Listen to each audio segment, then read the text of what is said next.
Hello friends, welcome to the next video. It's a rainy day here in Bali and I'm recording from my kitchen here in Bali because it's hard to go anywhere with the massive rain. So what I want to talk about today, there's a couple of things that really baffle me. So one of the issues is after everything I've seen in China, I just got back from China last week, in case you don't know. I was there for 2 months doing a big masterclass tour and judging competitions and blah, blah, blah. You can see it all here on the YouTube channel. It's becoming more and more apparent to me that information that is aimed at becoming a professional drummer is sparse. Okay, the real stuff that you need to learn is almost like disappearing in favor of the spectacle. Okay, now there's a whole lot of difference between, let's say, these spectacle guys and a professional drummer that can actually function in music. And this is concerning to me. Now, when I was judging one of the competitions out there, there was this kid that came up and, he played, each kid has like 3 minutes or 4 minutes to play his thing. And there was just hundreds and hundreds and hundreds of these kids, one after the other.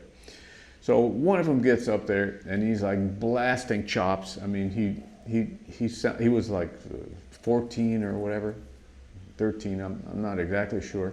But he was blasting chops, I mean, over this track. It made no sense at all musically, right? But he had all these chops. And he sounded like any gospel guy, online. And, but it was absolutely terrible performance. No regard to structure or form or music at all, just like a practice over a track. So I gave this kid a very low score. The only thing that, kept him in the even remotely high, it wasn't high. I gave him a low score. But the only thing that kept him remotely high is technique, okay? So afterwards, the numbers come out on the screen and, you see each person gave each drummer this score and blah, blah, blah, right? At the end of the session, they add up all the scores and, the guy with the most points wins with points with all the judges. So when that time came, they added up all the score and this guy wasn't even remotely in the top 10, right?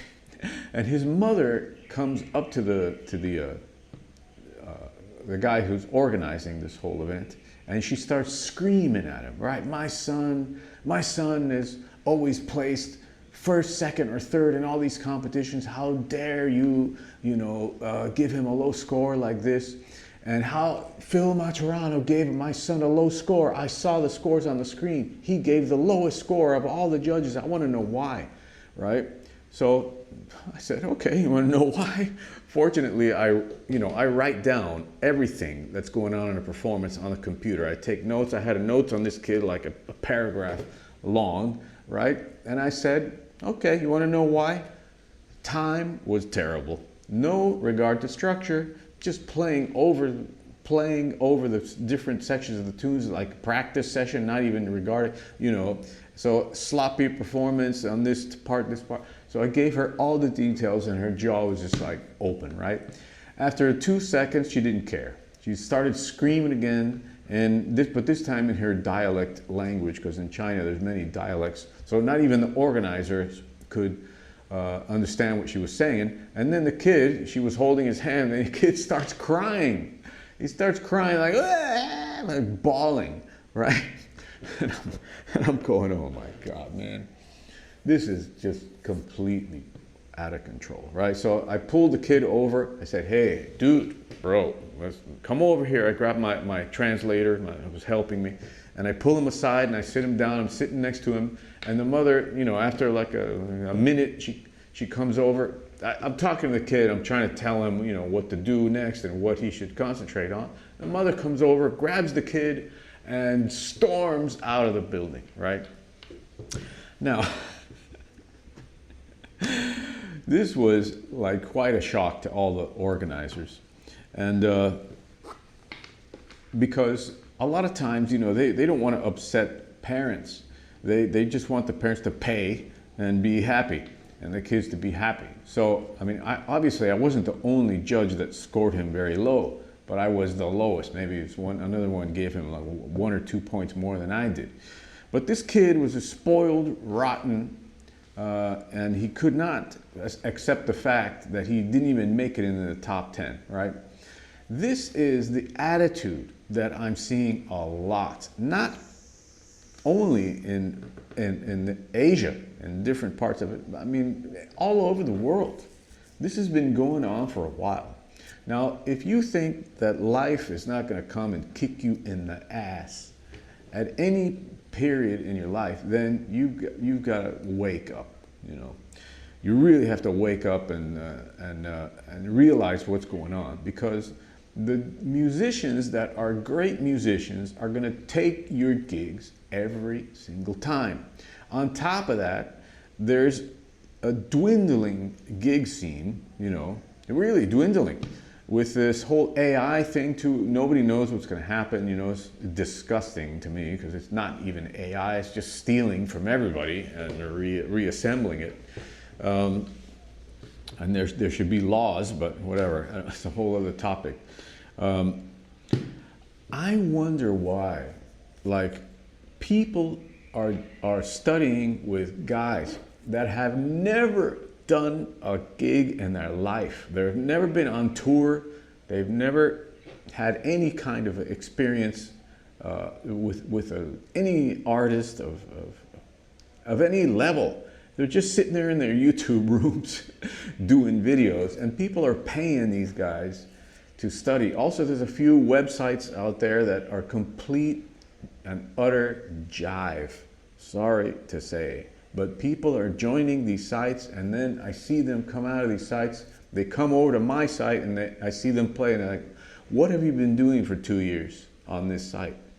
What have they taught you? You know, I cannot believe that you don't have these basic things together. And of course, they're like, oh, you know, for a while, and then we get their act together, and they start to progress in the way they should, and as a musician should, and their life changes, you know. One of those pieces of information is the 3-bar cycle. If you don't know what that is, you know, check out here on the channel, and also join my lesson site, for God's sake. You know, for the price you pay, it's an incredible amount of information that is real world information. You know, I can't explain why anybody would do that to themselves and study with guys because they are on YouTube or because they're popular online and all that stuff. Weird, man, just weird. What happens? Always the same thing. You see them, you know, a year down the road, 6 months down the road, and they go, I should have joined your site. I don't know what man, you just wasted 6 months of your life. You just wasted a year of your life on nothing, on petty stuff that and wrong information. Anyway, I just can't understand why people would do this to themselves when the situation for drummers is probably harder than ever. So, I think you need to have a trusted source of information, one that has been proven on the battlefield of music. I'm not one to self-promote a lot, okay? I don't like to do self-promotion, but it's astonishing to me when people come onto the site and they're like shocked by what is all this stuff? How come nobody told me this before? And I'm like, well, you know, what have you been doing? What have you been doing? Who have you been going to? You know, it's like the same story repeats itself over and over. Like the kid in China, right? He was being guided down the path of making money for temporary, gains that are mean nothing, means absolutely nothing in the real world of music. So, on one level, do you keep a kid happy like that and then have him get slammed down to the ground at a later date? I don't believe in that. I don't believe in giving any shortcuts. I don't believe in fake satisfaction just to feed the mouth of whoever it is teaching you. I don't believe in any of that stuff. The commercialization, the brutal commercialization of information of drumming, just so people can make money off you. That's not what I'm about. Now, when people get on my site, the first thing that happens, again, like I say, they're shocked. And the second thing that happens, they become overwhelmed. Now, we had this problem at PIT also, that people just, by the third month, they were completely overwhelmed by the amount of material. I mean, at Drummers Collective also. At 3 months, they were completely overwhelmed and they didn't know what to do, right? So that's when you need a real teacher to get in there and tell you what to do. Learn how to practice, learn when to practice, what to practice, draw out a career goal, a short-term plan, medium-term plan, long-term plan for you, and work on these things together. Now, that's what we do on my site, okay? So, just food for thought. Things are changing rapidly, man, and we don't know what's going to happen. Do you really want to sit there and play Ariana Grande song or whoever little flavor of the month, bimbo is out there? Come on.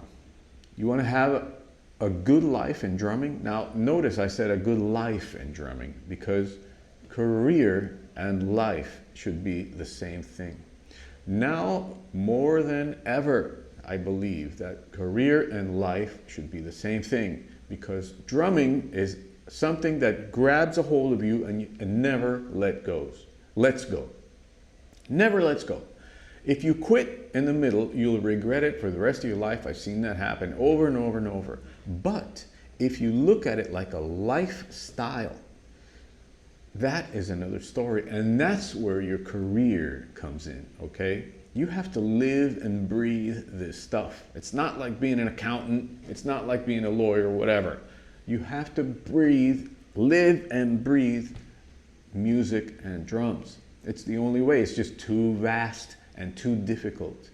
And if you're concerned about making a living, you cannot make mistakes with the information that you are taking in, okay? There's no time to waste. That said, my friends, please check out the lesson site. It's there waiting for you. We have the full year program with access to me, support from me, email, video chats, everything like that. We have the elite program, which is for serious students that need to get happening right away. And you can see all about that program here on the site, on the YouTube channel, and you can go on my site also and check out everything. Okay, so with that, my friends, I want to thank you for watching. Thank you for all the cats that are sending super chats and stuff like that, and sending in thanks and writing in. I really appreciate all of you guys, and I hope you're doing well. From rainy Bali, see you soon.